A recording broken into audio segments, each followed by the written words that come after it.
wala. Kano man na? Doon ay question na, kano man niyato man ang process nga pagtawa.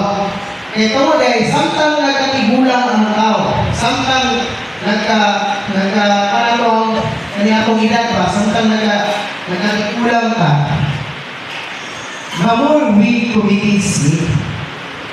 So, mga igsoon, mga higala, the more we are knowing that kaning wala ka kabalo ba makasasala din ka, the more we committed sin by age. So, every year, we committed sin every day, every time. The more we kind of magkatigulang ka, the more we committed sin. So, kato na yung mga tigulang, magandang ko, sala.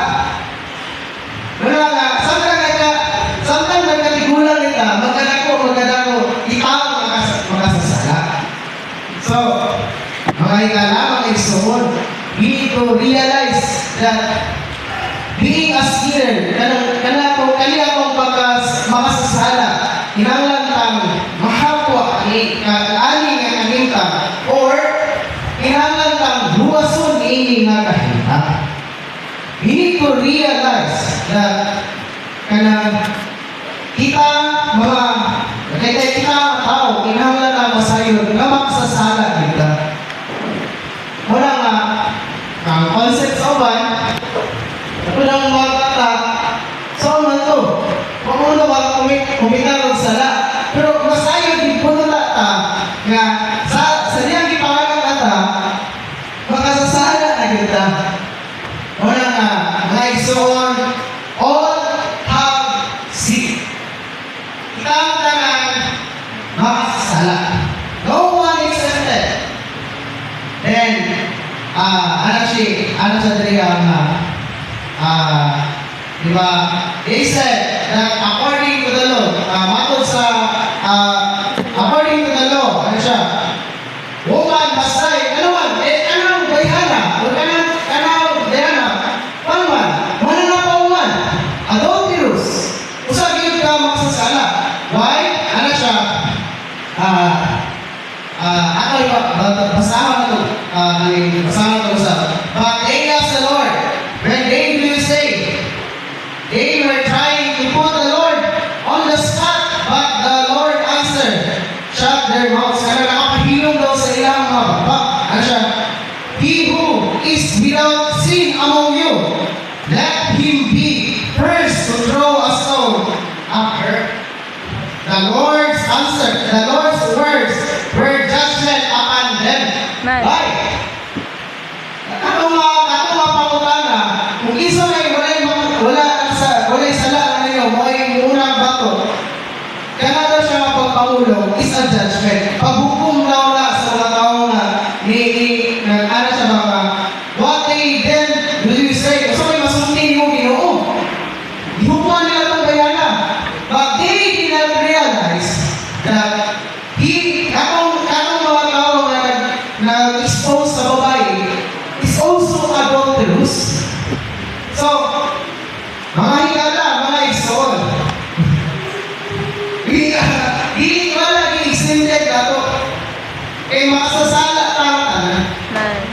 We need to realize that kung makakita mo kay tao ang masasala, makita din mo ba grabe yung tao, walid kayo.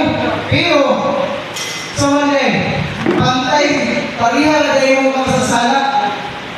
Muna nga, mga igsoon, mga higala, we need to realize that wala kitang tanan, makasasala yun.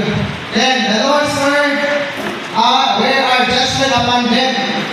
The Lord's word touched their conscience. Nakapatangkong sa ilang konsensya at mga pagkakulong. Kung kinsa man, ang walay salaga na ninyo, o ay unang mubatot. Then they realize that they also are sinners. Then, each one of them acknowledged that he was a sinner by walking away. Beginning, nakikan daw sa mga tigulang until older ones until the last. Gikan sa tigulang nato sa pagkabata.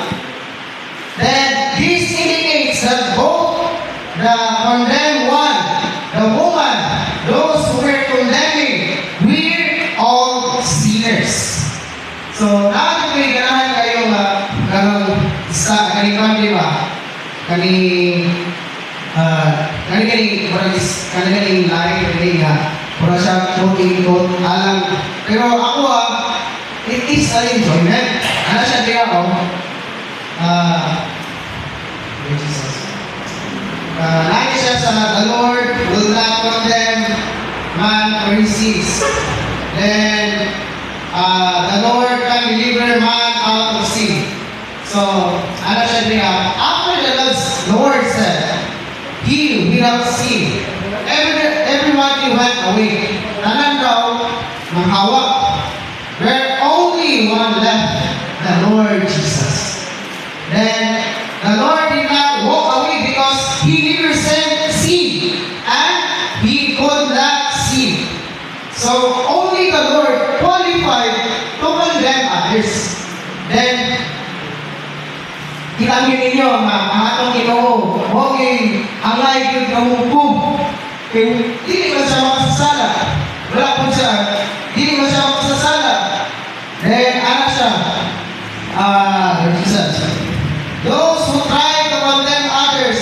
were exposed by the Lord then they were sinners themselves how could they then condemn others although the Lord never said ang bisa na ang Ginoo wala gyud makasala he was